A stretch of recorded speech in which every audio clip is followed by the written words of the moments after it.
Hi friends, ఇప్పుడు మీరు చూస్తున్నది లక్ష్మీ గవ్వలు. ఇవి అంటే లక్ష్మీదేవికి చాలా ఇష్టం. ఆర్థిక ఇబ్బందులతో సతమతమయ్యేవారు రేపు శుక్రవారం ఈ లక్ష్మీ గవ్వలతో ఈ ఒక పరిహారం చేసుకుంటే చాలా మంచి ఫలితం అనేది కలుగుతుంది. ఈ పరిహారం ఎలా చేసుకోవాలో ఇప్పుడు చూసేద్దాం. ఇలాంటి ఒక ఎర్రని వస్త్రాన్ని తీసుకొని చక్కగా దానిలో ఒక పిడికెడు గల్లు ఉప్పుని వేసుకోవాలి. గల్లు ఉప్పు అంటే లక్ష్మీదేవికి ఎంతో ఇష్టం. కాబట్టి ఇక్కడ ఈ పరిహారానికి ఎర్రటి వస్త్రంలో గల్లు ఉప్పుని వేసుకున్నాము. ఇప్పుడు దీనిలో 5 లక్ష్మీ గవ్వలను తీసుకొని ఆ గల్లు ఉప్పు మీద ఉంచి చక్కగా దీన్ని ఒక చిన్న మూటలాగా చూసారు కదా, ఇలాగా కట్టుకోవాలి.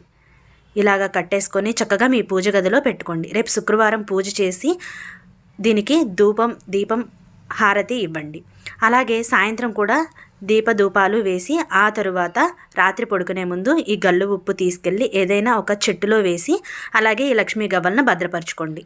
సరిపోతుంది. మీకున్న ఆర్థిక ఇబ్బందులన్నీ తొలగిపోతాయి. Thank you friends.